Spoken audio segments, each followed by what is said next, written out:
അസ്സലാമു അലൈക്കും വറഹ്മത്തുള്ളാഹി തആല വബറകാതുഹു. പ്രിയപ്പെട്ട ജ്യേഷ്ഠനെ പെട്ടെന്ന് പോലീസ് വിളിക്കലും കൊണ്ടുപോകലും ഇതൊരിക്കലും ഷമ്മാസിനെ ഒരിക്കലും ഉൾക്കൊള്ളാൻ പോലും കഴിഞ്ഞില്ല. കാര്യം നജീബ് സാറിനോട് വിളിച്ച് ചോദിച്ചുവെങ്കിലും ഞാൻ അറിഞ്ഞിട്ടില്ലല്ലോ, അത് എൻ്റെ അന്വേഷണത്തിൽ നിന്ന് മാറ്റിയിട്ടുണ്ട്, അവർ കേസ് അട്ടിമറിച്ചു എന്നൊക്കെ നജീബ് സാർ പറഞ്ഞപ്പോൾ ഷമ്മാസിനത് വിശ്വസിക്കാൻ കഴിയുന്നില്ല. അവനതാ മുഹ്സിൻ തങ്ങളുടെ വീട്ടിലേക്ക് പോവുകയാണ്. ഓരോന്നവൻ്റെ മനസ്സിലേക്ക് വന്നു. റബ്ബേ, സാർ ഞാനൊരു തെറ്റും ചെയ്തിട്ടില്ല, ദയവായി എന്നെ ഇങ്ങനെ വലിച്ചെഴുക്കല്ലേ. പോലീസ് ജീപ്പിൻ്റെ വാതിൽക്കൽ പിടിച്ചു നിൽക്കുന്ന തൻ്റെ ജ്യേഷ്ഠൻ നവാസ്. രണ്ട് പോലീസുകാർ അവനെ ശക്തമായി തള്ളിക്കയറ്റുകയായിരുന്നു. കൈകളിൽ വിലങ്ങ്, ചുറ്റും ആളുകൾ നോക്കി നിൽക്കുന്നു. ചിലർ വീഡിയോ എടുക്കുന്നു. അതെ, ഞാൻ അവരോട് അപ്പോഴേ പറഞ്ഞതാണ് ഞാൻ അങ്ങോട്ട് എത്തിക്കാമെന്ന്. പക്ഷെ 5 മിനിറ്റ്, അതിൽ 2 മിനിറ്റ് എങ്ങാനും വൈകിയപ്പോഴേക്കും അവർ ക്രൂരമായ രീതിയിൽ, അതെ എന്തിനോ വേണ്ടിയിട്ട്, അല്ലെങ്കിൽ അതെ പുത്തൻ വീട് തറവാട്ടുകാരുടെ പോരുഷ മഹിമ എല്ലാവരും അറിയട്ടെ എന്ന് കരുതിയിട്ട് അവനെ കൊണ്ടുപോകാൻ വേണ്ടിയിട്ട് കരുതിക്കൂട്ടി വരികയായിരുന്നു. ഇത് ചതിയാണ്, ഭയങ്കര ചതിയാണ്. കയറടാ. ആ പോലീസുകാരൻ്റെ ആക്രോശം. പാവൻ്റെ നവാസ്ക വീണ്ടും പറയുന്നു, സർ എൻ്റെ ജാമ്യം തീരാൻ 1 ദിവസം മാത്രമേ ബാക്കിയുള്ളൂ. ഞാൻ ഓടിപ്പോകില്ല, ഞാൻ നിരപരാധിയാണ്. ഞാൻ നാളെ തന്നെ 2 ദിവസം കൂടെ എൻ്റെ അനിയൻ അതിനുള്ള ക്യാഷ് കൊടുത്ത് വാങ്ങിയതാണല്ലോ. പിന്നെ എന്തിനാ എന്നെ 1 ദിവസം മുമ്പേ ഇങ്ങനെ പ്രതീക്ഷിക്കാതെ? പക്ഷേ എന്ത് ചെയ്യാൻ? അപ്പോഴേക്കും അവരുടെ ക്രൂരതയുടെ മുഖം അവരങ്ങ് തുറന്നു കാട്ടുകയായിരുന്നു. ആ വാക്കുകൾ കേൾക്കാൻ ആരും തന്നെ തയ്യാറായിരുന്നില്ല. അവനെ ജീപ്പിലേക്ക് തള്ളിയിടുകയായിരുന്നു. ജീപ്പ് പൊടിപാറിച്ചുകൊണ്ട് മുന്നോട്ട് പോയപ്പോൾ, അല്ലാ പഠിച്ചോനെ, ഞാൻ ഓടിയെത്തപ്പോഴേക്കും അവർ ഇക്ക എന്ന് വിളിച്ചപ്പോഴേക്കും അവൻ്റെ നിലവിളി മാത്രം ബാക്കിയായി. പോടാ എന്ന് പറഞ്ഞ് എന്നെ ആട്ടിവിടുകയായിരുന്നു. എന്നാൽ എന്ത് ചെയ്യണമെന്നറിയുന്നില്ല. നജീബ് സാറിന് അപ്പോൾ വിളിച്ചപ്പോഴും അതേ അവസ്ഥ. ഈ കേസ് എൻ്റെ കയ്യിൽ ഇനി ഇല്ല ഷമ്മാസ്. ഷമ്മാസ് സംഭരിക്കുകയായിരുന്നു. എന്താ സാർ ഈ പറയുന്നത്? ഇന്നലെ രാത്രിയോടെ ഉത്തരവ് വന്നു, എന്നെ ഈ അന്വേഷണത്തിൽ നിന്ന് മാറ്റി. എന്തിന്? അതറിയില്ല, അല്ലെങ്കിൽ അറിയാം, പക്ഷെ തെളിവില്ല. സാറേ, ഈ കേസിൽ വലിയൊരു കളി നടക്കുന്നുണ്ട് മോനെ. ഷമ്മാസിനെ നെഞ്ചു പിടഞ്ഞു. എന്ത് കളി? ആരൊക്കെയോ വലിയ ആളുകൾ ഇടപെട്ടിട്ടുണ്ട്. ചില പോലീസുകാർ പെട്ടെന്ന് മാറിപ്പോയി, ചില ഫയലുകൾ കാണാതായി, ചില മൊഴികൾ തിരുത്തപ്പെട്ടു. ഷമ്മാസ് ശ്വാസം മുട്ടിക്കേട്ടു. സാറേ, അപ്പോൾ എൻ്റെ ഇക്ക നിൻ്റെ ഇക്കയെ കൊടുക്കാൻ മുൻകൂട്ടി പ്ലാൻ ചെയ്തതാണ് എന്നെനിക്ക് സംശയമുണ്ട്. അതെ, ഞങ്ങൾ മറ്റു പല തെളിവുകളും അവിടെ ഹാജരാക്കപ്പെട്ടു. ഹാജരാക്കി. പക്ഷേ അതിൽ നിന്ന് പല ഫയലുകളും മിസ്സായിട്ടുണ്ടെന്ന് തോന്നുന്നു. നിൻ്റെ ഇക്കയെ കൊടുക്കാൻ മുൻകൂട്ടി പ്ലാൻ ചെയ്തത് തന്നെയാണ്. ഷമ്മാസിൻ്റെ കണ്ണുകൾ നിറഞ്ഞു. സാർ, ഒരു ഉറുമ്പിനെ പോലും ഉപദ്രവിക്കാത്ത ആളാണ് എൻ്റെ ഇക്കാക്ക. എന്നാൽ നജീബ് സാർ പറഞ്ഞു, അതുകൊണ്ട് തന്നെയാണ് എനിക്ക് വേദന. അവൻ ആ യാത്രയിൽ ഓരോന്ന് ആലോചിച്ചു. റബ്ബേ പഠിച്ചോനെ, അല്ലാ എന്താ ഞാൻ ചെയ്യുക? എൻ്റെ ഇക്ക പാവം. നാളെയായിരുന്നു ആ ദിവസം. മാനമര്യാദയിൽ നേരിട്ട് കൊണ്ടുപോകുമെന്ന് വിചാരിച്ചാണ്. പക്ഷെ എന്താണ് പെട്ടെന്ന് ഇങ്ങനെ ഒരു വരവ് വന്നത്? ഷമ്മാസ് അതാ മുഹ്സിൻ തങ്ങളുടെ വീട്ടിലേക്ക് എത്തുന്നു.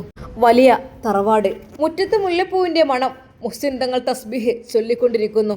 എന്നാൽ തിരക്കുന്ന് കുറവാണ്, കാരണം രാത്രിയായി തുടങ്ങിയിരിക്കുന്നു. അപ്പോൾ ഷമ്മാസിനെ കണ്ടതും, എന്താ ഷമ്മാസ്, നിന്റെ കണ്ണുകളൊക്കെ വല്ലാതെ ചുവന്നല്ലോ.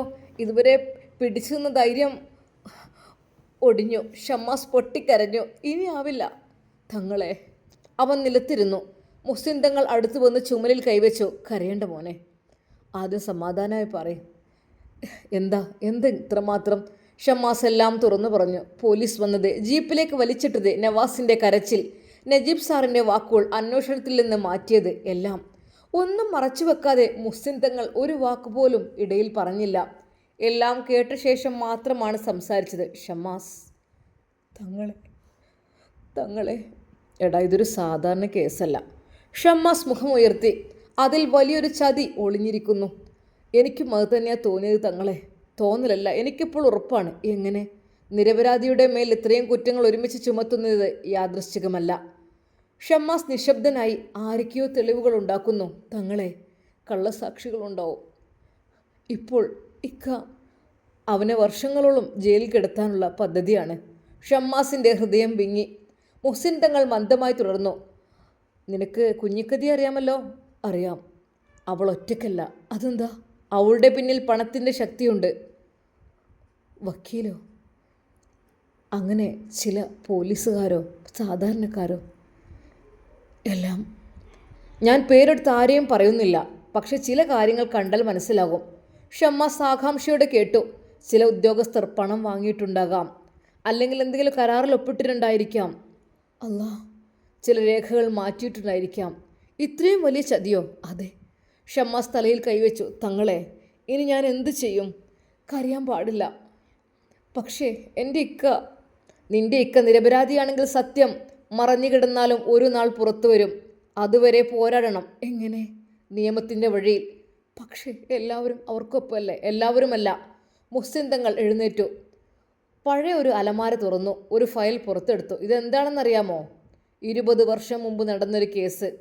അതിൽ നിരപരാധിയെ ജയിലിലിട്ടിരുന്നു. പിന്നെ 11 വർഷത്തിനു ശേഷം യഥാർത്ഥ പ്രതി പിടിക്കപ്പെട്ടു. ഷമ്മാസ് അത്ഭുതപ്പെട്ടു. അപ്പോൾ സത്യം വൈകാം, തോൽക്കില്ല. സത്യം എന്തായാലും പുറത്തു വരും, പക്ഷെ വർഷങ്ങൾ പിടിക്കും.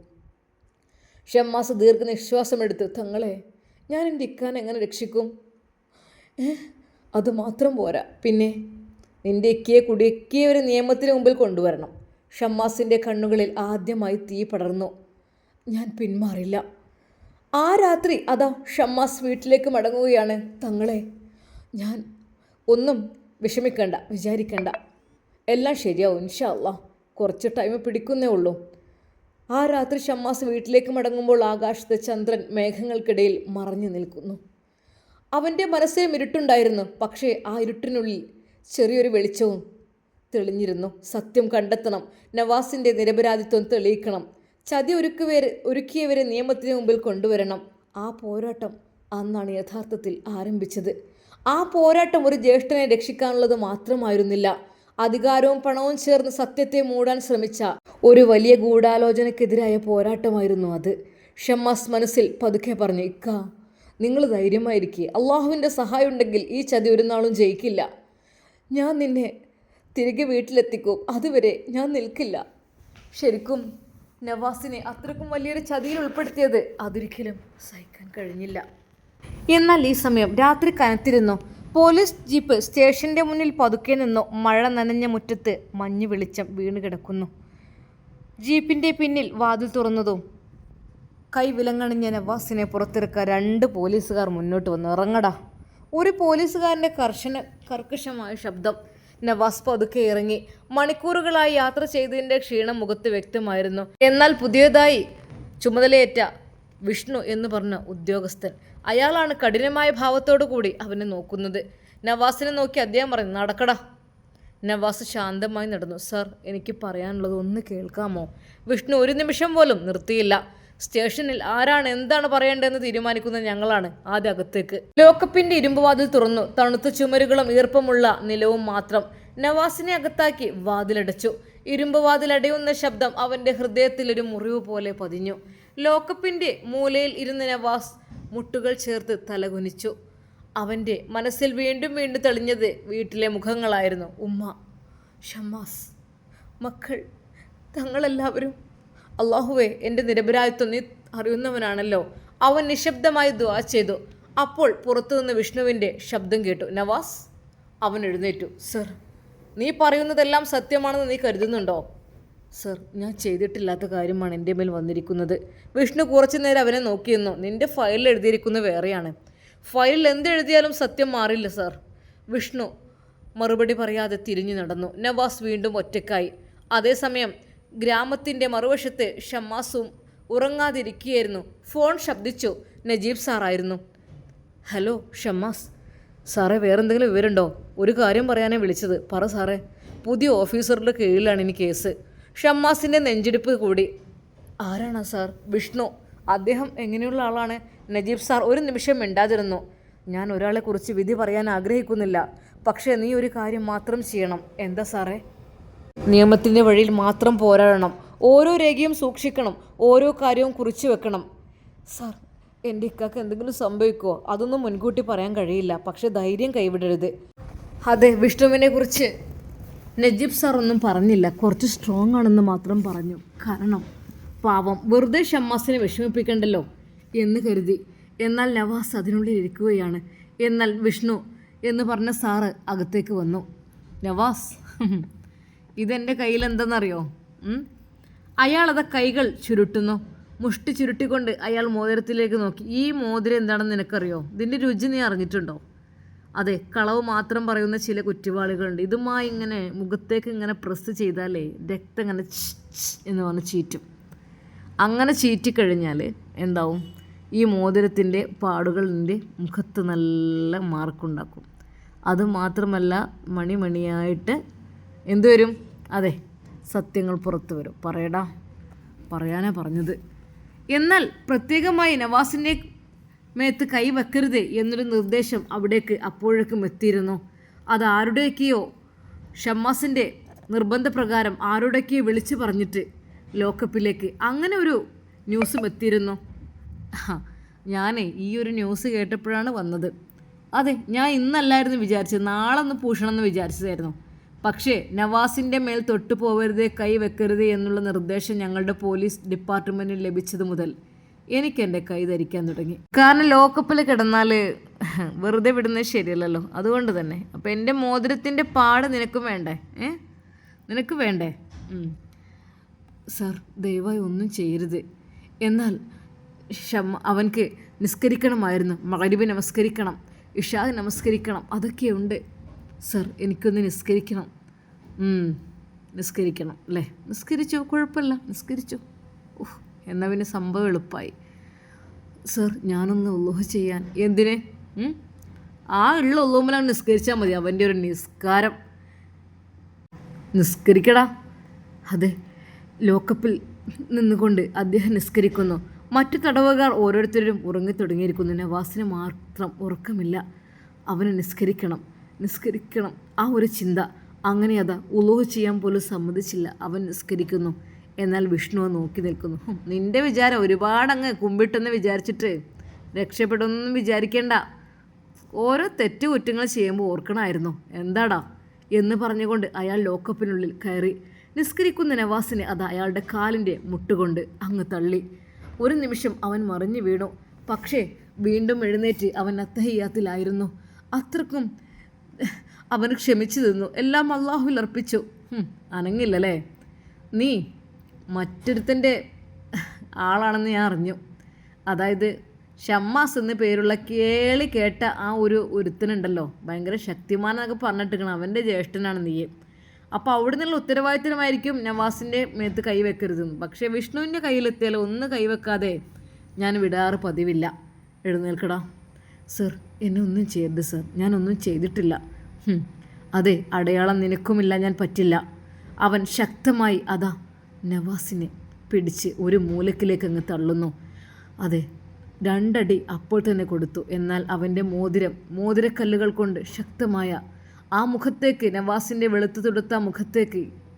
നീ ആളങ്ങ് മൊഞ്ചനാണല്ലോ, നമുക്ക് മൊഞ്ച് കുറച്ചാലോ എന്ന് പറഞ്ഞ് അതാ ആ മോതിരം കൊണ്ട്, ആ കൂർപ്പുള്ള മോതിരം കൊണ്ട് നേരെ നവാസിൻ്റെ മുഖത്തേക്ക് അയാൾ ആഞ്ഞു കുത്തുന്നു.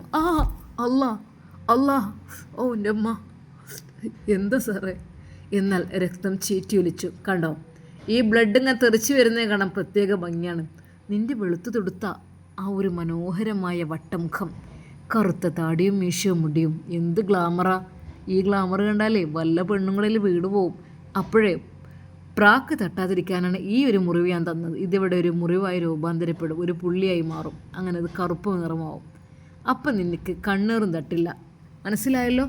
ശരിക്കും വിഷ്ണു അത്രക്കും മോശമായ രീതിയിലായിരുന്നു ആ ഒരു ഡിപ്പാർട്ട്മെൻറ്റിൽ പ്രവർത്തിച്ചിരുന്നത്. നബീജ് സാറിനെ അവിടുന്ന് മാറ്റിയിരിക്കുന്നു. സത്യം പറഞ്ഞാൽ എന്തൊക്കെയോ കരുതിക്കൂട്ടി എന്തൊക്കെയോ ചതികൾ നടന്നിരിക്കുന്നു എന്നുള്ള കാര്യം മനസ്സിലായി. വിഷ്ണു ഇറങ്ങിപ്പോയി. എന്നാൽ അപ്പുറത്തുള്ള ലോക്കപ്പിൽ ഓരോരുത്തർ അവനെ നോക്കുന്നു. സർ, ഞങ്ങളുടെ മുഖത്തൊക്കെ ഇങ്ങനെ ഓരോന്നുണ്ടാകും. അത് അയാൾ വിഷ്ണു എന്ന് പറഞ്ഞ ആ കള്ള പോലീസ് വന്നതിന് ശേഷം മാത്രമാണ് ഞങ്ങൾക്കിതൊക്കെ സംഭവിച്ചത്. മറ്റ് തടവുകാർ ഓരോരുത്തരും അവനെ ദയനീയമായി നോക്കി. എല്ലാവരും ഉറങ്ങാൻ തുടങ്ങിയ നവാസിന് മാത്രം ഉറക്കം വന്നില്ല. മുഖത്തെ മുറിവ് വല്ലാതെ നീറുന്നു. അതിൽ നിന്ന് രക്തം ഇപ്പോഴും ഒലിക്കുന്നു. അവൻ ഷർട്ടിൻ്റെ ഒരു ഭാഗം കൊണ്ട് പതുക്കെ അത് ഒപ്പിപ്പിടിച്ചു. നവാസിന് മാത്രം ഉറക്കം വന്നില്ല. അവൻ ചെറിയ ജനാലയിലൂടെ ആകാശത്തേക്ക് നോക്കി. ഒരു നക്ഷത്രം മാത്രം തെളിഞ്ഞു നിൽക്കുന്നു. റബ്ബേ, എനിക്ക് ശക്തി തരണമേ അല്ലാ. എൻ്റെ ഉമ്മ കരയാതിരിക്കണമേ, എൻ്റെ അനിയൻ തകരാതിരിക്കണമേ. ഞാൻ നിരപരാധിയാണെന്ന് ഒരു നാൾ എല്ലാവരും മനസ്സിലാക്കണേ. അവൻ്റെ കണ്ണുകളിൽ നിന്ന് കണ്ണുനീർ ശാന്തമായി ഒഴുകി. പിറ്റേന്ന് പുലർച്ചെ അതാ ദൂരെയുള്ള ബാങ്കുലി പള്ളിയിൽ നിന്ന് കേൾക്കുന്നു. ആ ശബ്ദം കേട്ടപ്പോൾ നവാസ് നമസ്കരിക്കുകയാണ്. റബ്ബേ, ഉളുഹ് ചെയ്യാൻ പോലും വെള്ളം കിട്ടില്ല. ഇന്നും ഞാൻ ജീവനയോടെ ഉണ്ട്, അതെൻ്റെ ഒരു അനുഗ്രഹമാണ്. അതേസമയം ഷമ്മാസും വീട്ടിൽ ഉളുഹ് ചെയ്ത് നിസ്കാരപ്പായലായിരുന്നു. തഹജ്ജുദ് നമസ്കരിച്ച് പള്ളിയിലേക്ക് ഇറങ്ങുകയായിരുന്നു. സുജൂദിൽ വീണുകൊണ്ട് അവൻ കരഞ്ഞു, അല്ലാഹുവേ, എൻ്റെ ഇക്കയെ കാത്തുകൊള്ളണമേ. സത്യം പുറത്തു കൊണ്ടുവരാൻ ഞങ്ങൾക്ക് വഴി തുറക്കണമേ. ഞങ്ങൾ അനീതിയോട് തോറ്റുപോകരുതേ അല്ലാ. അവൻ്റെ കണ്ണ് നിസ്കാരപ്പായൽ വീണു. ആ പ്രാർത്ഥനയിൽ നിരാശയുണ്ടായിരുന്നു. എന്നാലും അതിലും വലുതായ ഒരു പ്രതീക്ഷയും ഉണ്ടായിരുന്നു. സത്യം ഒരിക്കലും എന്നേക്കുമായി പൂട്ടിയിടാനാവില്ല. ഷമ്മാസ് അത് വിശ്വസിച്ചു. നവാസും അതുതന്നെ വിശ്വസിച്ചു. ആ വിശ്വാസം തന്നെയായിരുന്നു അവരുടെ ഏറ്റവും വലിയ ശക്തി. അവർക്ക് മുന്നിലുള്ള വഴി ദൈർഘ്യമേറിയതും പ്രയാസകരവുമായിരുന്നു. എങ്കിലും നീതിക്കായുള്ള പോരാട്ടം അവർ ഉപേക്ഷിച്ചില്ല. ഓരോ പുതിയ പ്രഭാതവും സത്യത്തിൻ്റെ വെളിച്ചത്തിലേക്ക് വരുമെന്ന പ്രത്യാശയോടെ അവർ ഹൃദയത്തിൽ സൂക്ഷിച്ചു കൊണ്ടിരിക്കുകയായിരുന്നു. അതാ വല്ലാത്ത അവസ്ഥ. എന്നാൽ നവാസിൻ്റെ മനസ്സിലും ഷമ്മാസിൻ്റെ മനസ്സിലും ഒരിക്കലും അത് ഉമ്മ അറിയരുത് എന്നതായിരുന്നു. ഉമ്മ അറിഞ്ഞു കഴിഞ്ഞാൽ എന്തായിത്തീരും. എന്നാൽ അതിനിടയിൽ നജീബ് സാറ് ഓരോന്ന് ഷമ്മാസിനെ വിളിച്ച് പറയുന്നുണ്ട്. എടാ, നല്ലൊരു വക്കീലിനെ പോയി കാണണം, നല്ല വക്കീലിനെ തന്നെ നമുക്ക് കണ്ടുപിടിക്കണം. ആ വക്കീൽ തീർച്ചയായും അത് വാദിക്കും എന്നുള്ള കാര്യം ഉറപ്പാണ്. കാരണം എല്ലാം സത്യങ്ങളും തെളിവുകളും നജീബ് സാറിൻ്റെ അടുത്തുണ്ടാവും. കുറച്ചൊക്കെ അത് റെക്കോർഡിങ്സൊക്കെ എൻ്റെ അടുത്തുണ്ട്. ഫയലുകളെല്ലാം ഞാൻ ഹാജരാക്കിയിരുന്നു, പക്ഷേ അതൊക്കെ നഷ്ടപ്പെട്ടു പോയിരിക്കുന്നു. എഴുതിയതെല്ലാം മാറ്റിയിരിക്കുന്നു. സത്യം പറഞ്ഞാൽ വല്ലാത്തൊരവസ്ഥ തന്നെ. എന്നാൽ ഈ സമയം അതാ കുഞ്ഞിക്കതിയ ജയിലിൽ. അവൾ വിജയിച്ചപ്പോളെ പോലെ നിൽക്കുകയായിരുന്നു. നവാസ് ജാമ്യത്തിൽ ഇറങ്ങി മുങ്ങാനുള്ള പരിപാടിയായിരുന്നു. പിടിക്കപ്പെട്ടു. ഞാൻ നല്ലോണ്ട് സാറിനോട് പറഞ്ഞു, സാറേ നിങ്ങൾ വിടലിട്ടോ ഓനെ, കാരണം അത്രക്കും ഞാൻ അനുഭവിച്ചതാണ്. ഞാനൊരു പ്രായമായ സ്ത്രീയല്ലേ, ഇതൊന്നും ഞാൻ കോടതിയിൽ പറഞ്ഞിട്ടില്ല, മോശമല്ലേ സാറേ, നിങ്ങളോട് പറയാമെന്ന് വിചാരിച്ച് പറഞ്ഞതാണ്. അതായത് അത്രക്കും ഞാൻ പ്രായമായതാണെന്ന് പോലും ഓൻ നോക്കിയില്ല. എന്താ ചെയ്യുക ഇങ്ങനെയൊക്കെ ആയാൽ?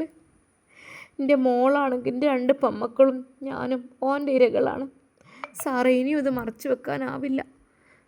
അവളുടെ ആ പരാതിയാണ് വീണ്ടും അന്വേഷണത്തെ ഉത്തരവിട്ടതും ആളെ പിന്നീട് വീണ്ടും പിടിക്കുവാൻ പറഞ്ഞതും. എന്താണെന്നറിയില്ല, അത്രക്കും ദുഷ്ടയായി മാറിയിരുന്നു. എന്നാൽ ജയിലിലും സ്ത്രീകൾക്കൊരു സുഖം നൽകിയിരുന്നില്ല. അവരുടെ എല്ലാം ഓരോന്ന് പറഞ്ഞുകൊണ്ട് വിഷമിപ്പിച്ചുകൊണ്ടും അവളുടെ ജീവിതം അങ്ങനെ തള്ളി നീക്കുകയാണ് ചെയ്യുന്നത്. എന്നാൽ ഈ സമയം റജിനത്ത് അതാ ഉമ്മയുടെ ഫോണിലേക്ക് വിളിക്കുന്നു. ആരാടി ഫോൺ എടുക്കണത്? നുസിയേ, മന കുട്ടിയെ ആ ഫോണിൽ എടുത്തു നോക്കാണേ ഞാൻ. ആ ഉമ്മ, ഇത് എളാമയാണ്, റജിന എളാമ. ഹലോ, ആ മോളെ, ഇതാരാണ്? നുസിയ. അസ്സലാമു അലൈക്കും. വലൈക്കും അസ്സലാം. ഉമ്മ എവിടെയേ? ഉമ്മ എന്ത് കൊടുക്കും? ഉമ്മ ഇതാ റജി എളാമ വിളിക്കണത്. ഹലോ, അസ്സലാമു അലൈക്കും. വലൈക്കും അസ്സലാം വറഹ്മത്തുള്ളാഹി. താത്ത, എന്തൊക്കെ വർത്താനം? ചായയുടെ കഴിഞ്ഞോ? ചായയുടെ ഒന്നും കഴിഞ്ഞിട്ടില്ല എൻ്റെ പൊന്നാര പടപ്പ്. ഷാമോൻ വരട്ടിച്ചിട്ട് കാത്തുക്ക. എന്താ നിങ്ങളെ സംസാരത്തിനൊരു ഇടങ്ങാറ്?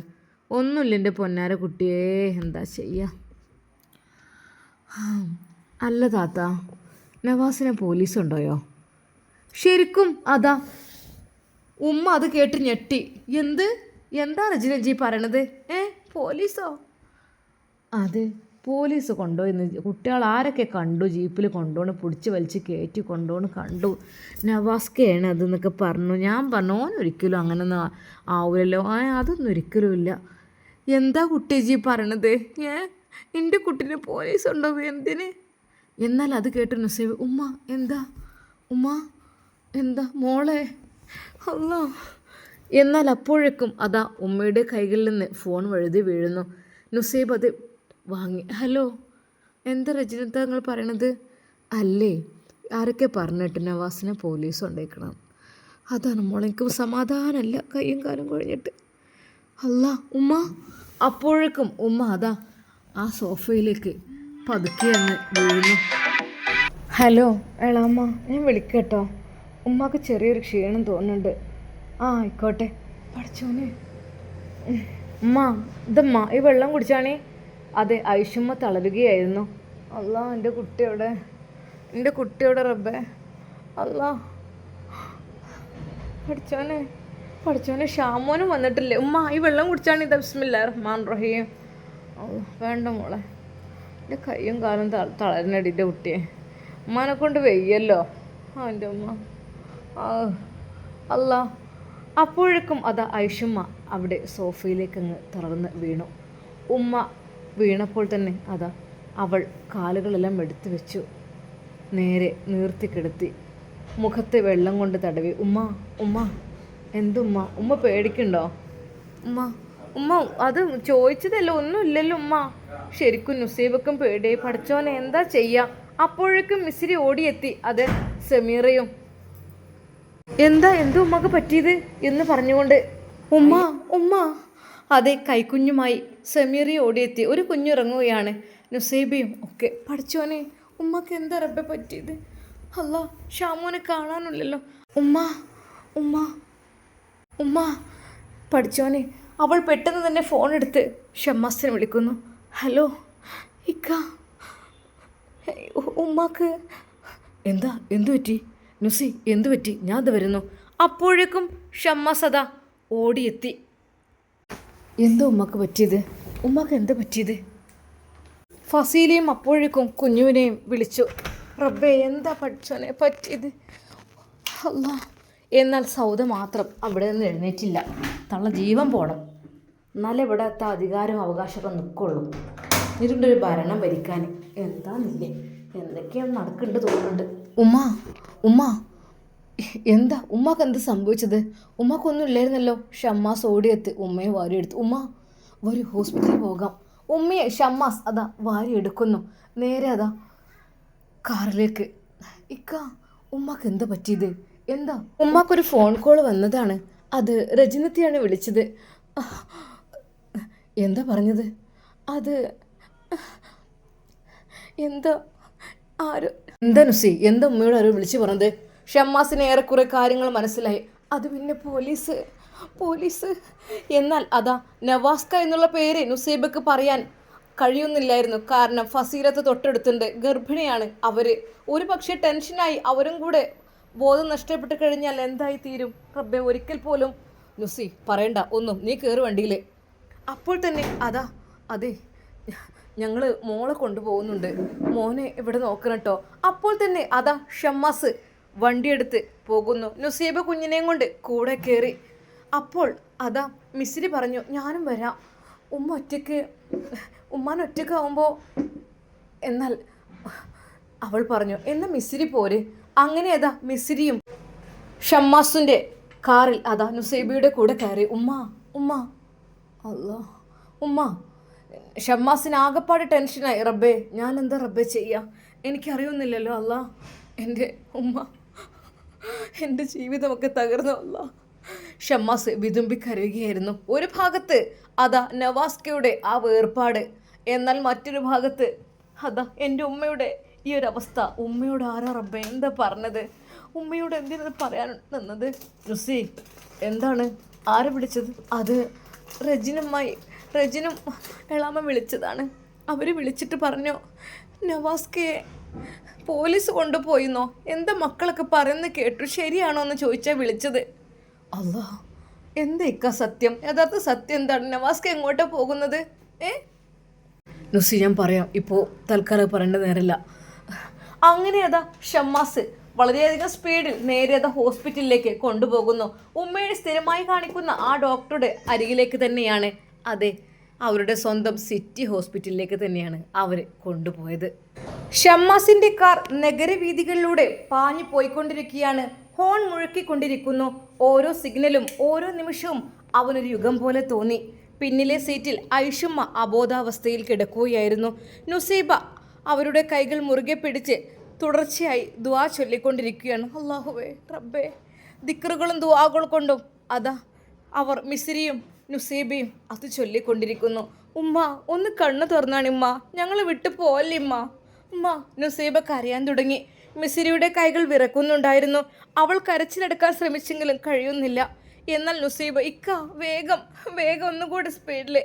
എന്നാൽ ഷമ്മാസിന് നിയന്ത്രണം തെറ്റുകയാണ്. അതെ, ഒരു ഭാഗത്ത് തൻ്റെ ജ്യേഷ്ഠനെ കുറിച്ചുള്ള ആ ഒരു ടെൻഷൻ, ഇപ്പോൾ ഇത് ഉമ്മയും ഒടുവിൽ കാർ നഗരത്തിലെ ഏറ്റവും വലിയ ആശുപത്രിയായ സിറ്റി ഹോസ്പിറ്റലിൻ്റെ എമർജൻസി ഗേറ്റിന് മുമ്പ് വന്ന് ബ്രേക്ക് പിടിച്ചു. ഗേറ്റ് തുറന്നതും 2 നഴ്സുമാരും വാർഡ് ബോയ്സും സ്ട്രെച്ചറുമായി ഓടിയെത്തി. പേഷ്യൻ്റ് അബോധാവസ്ഥയിലാണോ? അതെ, പെട്ടെന്നാണ്. അത് വേഗം, ഷമ്മാസ് വിറയുന്ന ശബ്ദത്തിൽ പറഞ്ഞു. അവർ ഒരു നിമിഷം പോലും പാഴാക്കാതെ ഐഷുമ്മയെ സ്ട്രക്ചറിലേക്ക് മാറ്റി എമർജൻസി വിഭാഗത്തിലേക്ക് ഓടിച്ചു. ആശുപത്രി മുഴുവൻ തിരക്കായിരുന്നു. ഒരു വശത്ത് ആംബുലൻസിൻ്റെ സൈറൺ, മറ്റൊരിടത്ത് കുട്ടികളുടെ കരച്ചിൽ. ഡോക്ടർമാർ ഓടുന്നു, നഴ്സുമാർ മരുന്നുകളുമായി പാഞ്ഞു പോകുന്നു. സ്ട്രക്ചറുകൾ ഒന്നിനു പിന്നാലെ ഒന്നായി മറ്റൊന്നങ്ങനെ കടന്നു പോകുന്നു. ആ തിരക്കിനിടയിൽ ഷമ്മാസ് തൻ്റെ ഉമ്മയെ മാത്രം നോക്കിക്കൊണ്ട് പിന്നാലെ ഓടി. അപ്പോഴാണ് വർഷങ്ങളായി ഐഷുമ്മയെ ചികിത്സിച്ചിരുന്ന ഡോക്ടർ അവരെ കണ്ടത്. ഷമ്മാസ്, എന്താണ് സംഭവിച്ചത്? ഡോക്ടർ, പെട്ടെന്നാണ് ബോധം പോയത്. വലിയൊരു ഷോക്കായിരുന്നു. ശരി, നിങ്ങൾ ഭയപ്പെടേണ്ട, ആദ്യം ഞങ്ങൾ പരിശോധിക്കട്ടെ. ഡോക്ടർ ഉടൻ തന്നെ പരിശോധനകൾ ആരംഭിക്കാൻ നിർദ്ദേശം നൽകി. Blood pressure, sugar, ECG, blood ടെസ്റ്റുകൾ, ഓക്സിജൻ മോണിറ്ററുകൾ. നഴ്സുമാർ അതിവേഗത്തിൽ എല്ലാം ഒരുക്കി. അല്പസമയം കഴിഞ്ഞ് ഡോക്ടറുടെ മുഖം ഗൗരവമായി. ബ്ലഡ് പ്രഷർ വളരെ താഴ്ന്നിട്ടുണ്ട്. ശരീരം വലിയ മാനസികാഘാതം ഏറ്റിട്ടുണ്ട്. ഉടൻ ICUവിലേക്ക് മാറ്റണം. ആ വാക്ക് കേട്ടതോടെ ഷമ്മാസിൻ്റെ കാലുകൾ തളർന്നു. ICU. അവൻ്റെ ശബ്ദം വിങ്ങിപ്പൊട്ടി. ഐഷുമ്മയെ ICUവിലേക്ക് കൊണ്ടുപോകുമ്പോൾ വാതിൽ പതുക്കെ അടഞ്ഞു. ആ വാതിലിന് പുറത്തായിരുന്നു ഇപ്പോൾ അവരുടെ ലോകം. കോറിഡോറിലെ ഒരു ബെഞ്ചിൽ ഷമ്മാസ് ഇരുന്നു. കൈകൾ വിറക്കുന്നു, കണ്ണുകൾ നിറഞ്ഞൊഴുകുന്നു. അവൻ്റെ മനസ്സിൽ ഒരേ സമയം 2 വേദനകൾ. ഒരു വശത്ത് ജയിലിലേക്ക് കൊണ്ടുപോയ എൻ്റെ പ്രിയപ്പെട്ട ഇക്ക നവാസ്, മറുവശത്ത് ജീവനും മരണത്തിനുമിടയിൽ പോരാടുന്ന സ്വന്തം ഉമ്മ, എൻ്റെ ഉമ്മ. ഷമ്മാസിന് നിയന്ത്രണം നഷ്ടപ്പെടുകയാണ്. റബ്ബേ, ഞാൻ എന്താ ചെയ്യുക? അവൻ തല കൈകളിൽ ഒളിപ്പിച്ച് കരഞ്ഞു. നുസൈബ് അടുത്ത് വന്ന് പതുക്കെ അവൻ്റെ തോളിൽ കൈവച്ചു. ഇക്ക, ഇങ്ങനെ നിങ്ങൾക്ക് അറിയില്ലേ? നിങ്ങളിങ്ങനെ കരഞ്ഞ ഞങ്ങൾക്ക് ആരാ? ഷമ്മാസ് തല ഉയർത്തി. നുസി, എൻ്റെ ഉമ്മാക്ക് എന്തെങ്കിലും സംഭവിച്ചാൽ ഞാൻ ജീവിച്ചിരിക്കില്ല. അവൻ്റെ ശബ്ദം കേട്ട് നുസൈബക്കും കണ്ണു നിറഞ്ഞു. എങ്കിലും അവൾ സ്വയം നിയന്ത്രിച്ചു. അങ്ങനെ പറയരുത്. ഉമ്മ എത്ര പരീക്ഷണങ്ങൾ അതിജീവിച്ച ആളാണ്. അള്ളാഹു ഇനിയും പരീക്ഷിക്കും, കൈവിടില്ല. ഷമ്മാസ് ഒന്നും പറഞ്ഞില്ല. അവൻ ICUവിൻ്റെ ചുവന്ന ലൈറ്റ് മാത്രം നോക്കി. ഓരോ സെക്കൻഡും അവന് മണിക്കൂറുകളായി തോന്നി. മിസിരി ഒരു മൂലയിരുന്ന് അതാ ഖുർആൻ ഓതിക്കൊണ്ടിരുന്നു. റബ്ബേ, ഉമ്മാക്കൊന്നും പറ്റരുതേ അല്ലാ. ഓരോ ആയത്തും പൂർത്തിയാകുമ്പോൾ അവൾ കൈകളുയർത്തി. യാ അല്ലാ, ഞങ്ങളുടെ ഉമ്മയെ ഞങ്ങൾക്ക് തിരികെ തരണമേ അല്ലാ. അവളുടെ ശബ്ദം വിറച്ചു. ആശുപത്രിയുടെ ആ തണുത്ത അന്തരീക്ഷത്തിൽ ആ പ്രാർത്ഥന മാത്രമായിരുന്നു അവൾക്കുള്ള പ്രതീക്ഷ. അരമണിക്കൂർ കഴിഞ്ഞു, വാതിൽ തുറന്നില്ല. 1 മണിക്കൂർ കഴിഞ്ഞ് ഇനിയും വാർത്തയില്ല. ഷമ്മാസ് എഴുന്നേറ്റ് വീണ്ടും നടന്നു. വീണ്ടും ഇരുന്നു, വീണ്ടും നടന്നു. നുസൈബ വെള്ളം കൊണ്ടുവന്നു. കുറച്ച് കുടിക്കേ. എനിക്ക് വേണ്ട. ഇങ്ങനെ നിന്നാൽ നിങ്ങൾ തന്നെയാണ് വീഴുക. എനിക്കൊന്നും വേണ്ട. എൻ്റെ ഉമ്മ കണ്ണു തുറന്നാൽ മാത്രം മതി. അത് പറഞ്ഞവൻ വീണ്ടും കരഞ്ഞു. അവൻ്റെ മനസ്സിലേക്ക് ബാല്യകാല ഓർമ്മകൾ ഒഴുകിയെത്തി. ചെറുപ്പത്തിൽ പനി വന്ന രാത്രികൾ, ഉമ്മ ഉറങ്ങാതെ തലയിൽ വെള്ളം വെച്ചത്, സ്കൂളിലേക്ക് പോകുമ്പോൾ നെറ്റിയിൽ ഉമ്മ നൽകിയ മുത്തം, രാത്രി വൈകി വീട്ടിലെത്തുമ്പോൾ കഴിച്ചോ മോനെ എന്നാദ്യം ചോദിച്ചിരുന്ന ശബ്ദം. ആ ഓർമ്മകൾ ഓരോന്നും ഇപ്പോൾ നെഞ്ചിൽ കുത്തുന്നത് പോലെ തോന്നി. ഉമ്മ, ഞാൻ ഒരിക്കലും നിങ്ങളോട് സ്നേഹം പറഞ്ഞിട്ടില്ല, അവൻ സ്വയം പറഞ്ഞു. പക്ഷെ നിങ്ങളാണ് എൻ്റെ ലോകം. അവൻ വിതുമ്പി കരഞ്ഞു. എന്നാൽ പള്ളിയിലെ ഫൈസി ഉസ്താദും കുറച്ച് ബന്ധുക്കളൊക്കെ അപ്പോഴേക്കും ആശുപത്രിയിലെത്തി. എല്ലാവരും ചേർന്ന് ദുആ ചെയ്യുന്നു. ആരും വലിയ ശബ്ദത്തിൽ സംസാരിച്ചില്ല. ആ നിശബ്ദത പോലും വേദന നിറഞ്ഞതായിരുന്നു. ഉസ്താദ് കാര്യങ്ങളൊക്കെ അന്വേഷിച്ചറിഞ്ഞു. അപ്പോഴേക്കും സമീറ വിളിച്ചതായിരുന്നു ഉസ്താദിനെ. അപ്പോഴേക്കും പഠിച്ചവന് ആയിഷുമാക്ക് എന്തെങ്കിലും പറ്റിയ പിന്നെ എന്താ പുത്തൻ വീട് തറവാട്, പിന്നെ എന്താ ഒരു അർത്ഥമുള്ളത്? എല്ലാവരും കേട്ടപ്പോൾ തന്നെ ഓടി. എന്നാൽ ഈ സമയം റജിനത്തെയും കാര്യങ്ങൾ അറിഞ്ഞ് പഠിച്ചവൻ എൻ്റെ താത്താക്ക് എന്താ പറ്റി എന്ന് കരുതി അവരും വന്നു. ഏകദേശം 2 മണിക്കൂറിന് ശേഷം ICUവിൻ്റെ വാതിൽ പതുക്കെ തുറന്നു. ഡോക്ടർ പുറത്തേക്ക് വന്നു. ഷമ്മാസ് ഓടിച്ചെന്നു. ഡോക്ടർ, എൻ്റെ ഉമ്മ. ഡോക്ടർ ഒരു നിമിഷം മിണ്ടാതെ നിന്നു. ഷമ്മാസ്. അതെ, അദ്ദേഹത്തിൻ്റെ കണ്ണുകളിലേക്ക് ശരിക്കും ഷമ്മാസ് നിറകണ്ണുകളോടെ നോക്കി. ഡോക്ടർ, എൻ്റെ ഉമ്മ എവിടെ? എൻ്റെ ഉമ്മക്ക് എന്താ? ഡോക്ടർ, പറയൂ, എൻ്റെ ഉമ്മക്ക് എന്താ? ഷമ്മാസ്, ഉമ്മയുടെ സ്ഥിതി ഇപ്പോഴും ഗുരുതരമാണ്. പക്ഷേ ആ ഒരു വാർത്ത കേട്ട് ഷമ്മാസ് പൊട്ടിക്കരഞ്ഞു. ഡോക്ടറെ, എൻ്റെ ഉമ്മയെ രക്ഷിക്കണം. എൻ്റെ ഉമ്മ ഞങ്ങളെ വിട്ടു പോവരുത്. ഷമ്മാസ്, ക്ഷമിക്കൂ. അതെ, ഞങ്ങൾ പരമാവധി ശ്രമിക്കുന്നുണ്ട്. വിഷമിക്കാതിരിക്കൂ. ഡോക്ടർ അവനെ ആശ്വസിപ്പിച്ചു. എന്നാൽ ഷമ്മാസ് വിതുമ്പി കരയുകയായിരുന്നു. ഡോക്ടർ, എൻ്റെ ഉമ്മാനെ ഒന്ന് ഞാൻ കണ്ടോട്ടെ, ഒരു വട്ടം ഒന്ന് കണ്ടോട്ടെ. സോറി ഷമ്മാസ്. അവിടെ ട്രീറ്റ്മെൻറ്റ് തുടർന്നുകൊണ്ടിരിക്കുകയാണ്. ഇപ്പോൾ അങ്ങോട്ട് പ്രവേശിക്കാൻ പറ്റില്ല പുറത്തൊരാൾക്കും. സോറി. അതും പറഞ്ഞ് ഡോക്ടർ അകത്തേക്ക് കയറി. എന്നാൽ ഷമ്മാസ് വിതുമ്പി കരഞ്ഞു. അല്ലാ പഠിച്ചോനെ, എൻ്റെ ഉമ്മാനെ നീ കൊണ്ടുപോകല്ലോ. എൻ്റെ ഉമ്മ പോകുന്നതിന് മുമ്പ് ഞാൻ പോയിക്കോളാം. അതെ, എനിക്ക് സഹിക്കില്ല. ഞാൻ പോയിട്ട് എൻ്റെ ഉമ്മയെ കൊണ്ടേ മതി പഠിച്ചോനെ. എനിക്കൊരിക്കലും സഹിക്കാൻ കഴിയില്ല. എൻ്റെ ഉമ്മയെ കൊണ്ടുപോകല്ലേ. അല്ലാ. ഷമ്മാസ് വിതുമ്പി കരഞ്ഞു.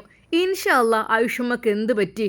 ആയുഷമ്മ ജീവിതത്തിലേക്ക് തിരിച്ചു വരുമോ? അതോ എന്നേക്കുമായി ആ പുത്തൻ വീടിൻ്റെ വെളിച്ചം മായുമോ? നമുക്ക് കാത്തിരുന്ന് കാണാം. അതുവരേക്കും എല്ലാവർക്കും അസ്സലാമു അലൈക്കും വറഹ്മത്തുള്ളാഹി തആല വബറകാതുഹു.